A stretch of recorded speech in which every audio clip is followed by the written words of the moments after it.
Hi, this is Ray Bertoldi, and you're listening to the University of Chicago Public Policy Podcast.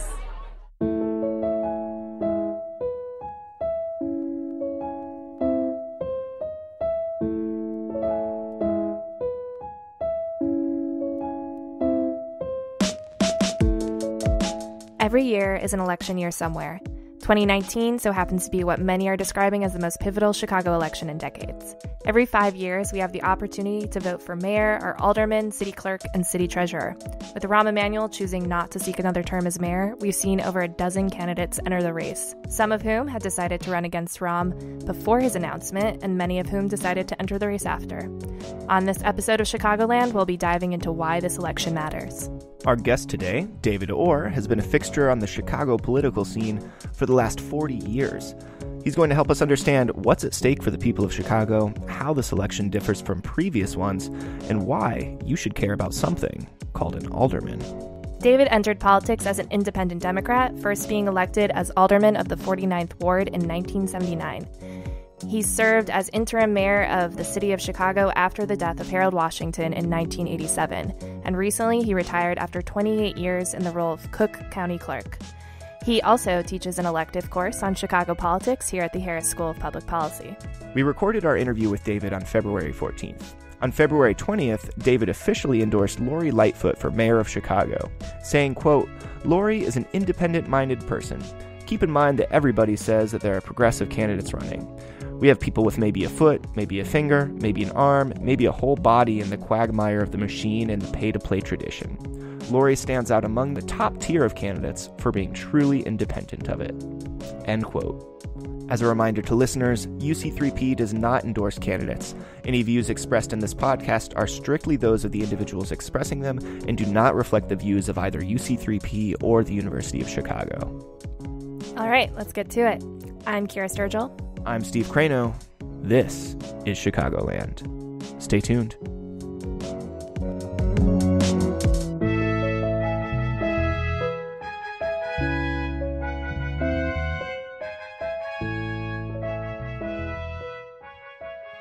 David Orr, thank you so much for being here and joining us for this UC3P podcast. This is Chicagoland. I'm Steve Crano. I'm Kyra Sturgill. And we're sitting here at 70 East Lake Street. Thank you so much for your time. We'll just get right into it. You recently retired from a 28-year stint in the role of Cook County Clerk. We'd love to hear how your retirement is treating you and what's next for you. Well, retirement is nice. The big pledge I made to myself in retirement was to get out of Chicago winters. I've always despised them. And being involved in politics makes it even worse. Why we have these elections in February is the biggest anti-incentive to, good candidates and good participation. But so, yes, I'm enjoying myself. I'm still doing quite a bit of work in trying to elect some good candidates, and there's a lot of issues that are dear to me. But I'm working at my own pace. So just for the benefit of some of our listeners who may not know, can you explain briefly what does the role of Cook County Clerk actually entail? Remember, I've been in elective office for nearly 40 years. In fact, this time exactly 40 years ago, I was slushing through the snow running for alderman in Rogers Park, 1979. So after a stint of almost 12 years in city council and vice mayor, et cetera, county clerk, many political offices are what you make them. Okay, the statutory responsibilities, and the ones most known, has to do with your responsibility for conducting elections and registration in suburban Cook County. And that's a big job, given it's one of the biggest jurisdictions. And that's something we work very hard at. Also have a big role in the taxes department. Partly because of that tax department, it gave me the opportunity to do a lot of reports on TIFs, tax increment financing, which is an enormously important issue for our future elections. If we'd use the money wisely. And then I had a vital records department, about 20-some million records. People need birth records, death records, marriage, etc. We also had an ethics department, and we're the clerk to the board, meaning that you keep all the records of the county commissioners voting, et cetera, et cetera. So there's about 5 functions. The county clerk was kind of a counterbalance to a potentially powerful president at one point, but it gives you an opportunity to delve into a lot of things and help people. So before we dive into the current upcoming election, let's go back to the election of 1977. Harold Washington had his first unsuccessful run for mayor, which, if we're not mistaken, you helped him to run that campaign. His only unsuccessful. His only unsuccessful run for mayor. How did you get involved with his campaign in 77? I'm not sure about all the timing, but during the 70s, I was a full-time college professor up at Mundelein College before it was converted to Loyola. And I did a lot of political stuff. I did a lot of housing work at the time. And that's how I came to know Harold Washington. He was a brilliant guy. He was very policy wonk. Unlike most elected officials, he was serious about issues. So that's how we first got to know each other. So when he ran in 1977, which was obviously a losing opportunity, really, and I think he knew it, but it was a start. And I had a apartment up on Farwell that became his North Side campaign office. And so it was kind of good for him, gave him a feel. When people start hearing Harold Washington or knowing more about him, they're very impressed. He wasn't just another elected official. You mentioned that he was a policy wonk. Is that something that really set him apart from other politicians in Chicago at that time? And did you believe that he had a chance to kind of show that to voters the first time he ran? He got to show it, particularly in the black community. I mean, even I can't remember now, he might have won 4 black wards or something. But given the machine had and still has such a strong control over a lot of our minority elected officials, majority too. But I certainly knew from even watching him then that this guy had enormous talent. And even though he'd come up with the machine, he worked with the machine, he was very smart about carving his own territory and building a base beyond that. And he was constantly being punished. But because he was relatively popular and smart, they didn't want to go after him too much. So the seeds were clearly set. And I think by getting out there in 77 in a fairly uninteresting mayoral race, it set up a good opportunity a few years later. Yeah, so what was different about 1983 that allowed Harold Washington to win the mayoral election? Everything was different. 2 major things. One, what Harold and his friends did. And what I mean by that is, as you've read, there was an amazing get-out-the-vote contest. There was a serious move among African-American leaders as, who could we draft? Who can we get? Let's get serious for a change, really serious about doing something. And partly that was because Jane Byrne had become a big disappointment, okay, that she ran with a lot of black support against the machine, and even before she took office, she sided with the machine. There was the incredible disorganization and organization, but the kind of activity that we rarely see in politics. People really came out of the woodwork. Lots of people registered, and a campaign looked like a long shot. Was strong enough to convince Harold to jump in there. He was smart and kind of toying with people for a while. So one was just the mood was there, Harold was ready, and this movement was really getting strong. The other critical thing, when you win big battles, it's often because the incumbents or whoever it has an arrogance in their power. And so here's a case where Daley, and this is the young Daley and Jane Byrne, who was the incumbent mayor, and Daley felt he had a right to the seat. They battled as if there was no Harold Washington. It was just, who cares? The black guy is not going to go anywhere.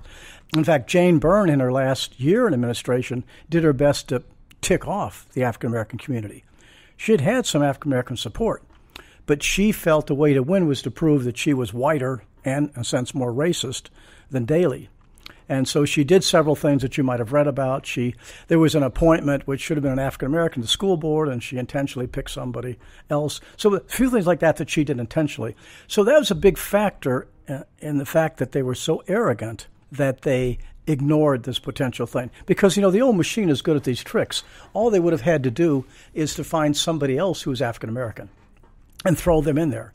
And an election that turned out to be so extraordinarily close, that might have sapped a percentage or point or 2 or 3 from Harold, and the outcome would have been different.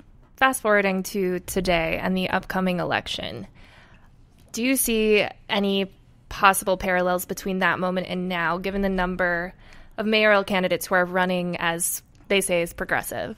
Well, as the old phrase says, a lot of things have changed, a lot of things are still the same. All of the major candidates now, and the same with the governor's race for the Democrats, use the word progressive.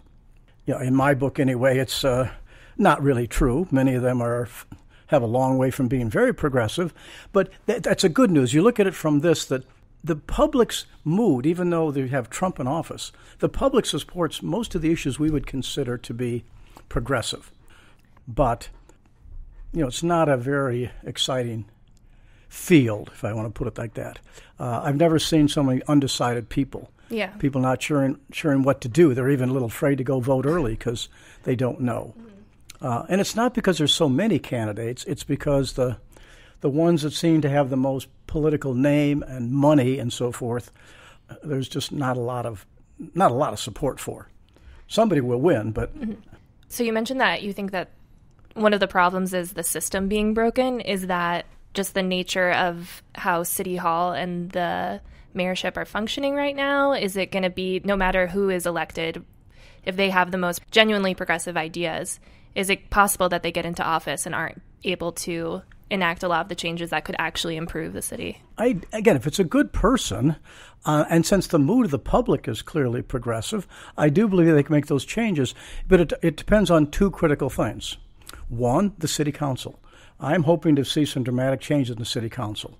Let me just go on there for a second, because I see the scoundrels and the enablers. And there's decent people, of course, but the scoundrels are like the Ed Burke types and other people that have gone to jail or have been indicted or about to be indicted, like Juan Solis and so forth. Just blatant scoundrels. But there's quite a few other aldermen who may be a decent person, they don't beat their wives, etc.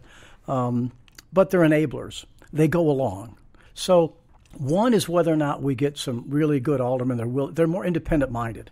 I don't really care so much to the extent that they're conservative, liberal, progressive. I'm more concerned, are they independent-minded? The other thing, which is so critical but we forget about it, is what makes the difference for a mayor that wants to bring substantive change and even a city council that maybe, is if you don't have, particularly in a place like Chicago, a major movement. You need people to stay active. Without that, it's so hard to bring about structural change, because there's so much power invested in doing things the way we want. And if I give an example like Lincoln Yards and a number of other things that are a symbol of our problem, and that is the massive inequality and the misuse of our resources to benefit the few. Lincoln Yards, that's an example of a massive development. Well, if you look at Lincoln Yards, which is, like I say, it's a massive, $5-6 billion plan to build a lot of housing, mostly upscale, dramatically change the neighborhood. And again, people can debate that on its merits. You do need development. You do, at some point, not need to build high-rises. And the truth is, wealthier people are moving downtown. But the real problem with this one, of course, is the notion that Chicago taxpayers would give $1.4 billion minimally, it always is more, of their money to finance what is an upscale project in which the developers could pay for or pay for a lot more of it. There's this elitism. Rahm doing everything possible to get it through while he's still there. He even canceled a city council meeting in February because he's afraid his allies would have gotten beat up on this issue. But all the schemes that are taking place right now, which ought to be in the news because there's really hardcore threats going on right now, okay, to try and put that majority together to try and pass it before the new council comes in. And the irony is that particularly if the black community and the Latino community, who suffer the most from the lack of funds, if they realized how much money is going to help these big developers, and of course we talk about jobs, but in most cases, these are jobs that don't go to these minorities. A handful may, a lot of them go to suburban folks or people from Indiana. So the same old-fashioned politics is going on to sell this issue. And so I only mention it because if you could tip something like that, if you could change, it could make that a real battle, you begin to change this notion, Chicago, a tale of two cities. We use most of our resources to help those who don't need it, and meanwhile, we all know about the schools and the crime and the police and the lack of affordable housing and the lack of jobs in minority neighborhoods. So what do you think will be the most important issues for the future mayor of Chicago to tackle? And then building on that, can you maybe speak to some of the strengths and weaknesses that you see in the current field of candidates? We can be general and you can be specific, but in general, I would hope the next mayor will tackle frontally our major problems are race and inequality, okay, and particularly inequality of resources. This is not, we're not trying to set up a state where everyone's equal.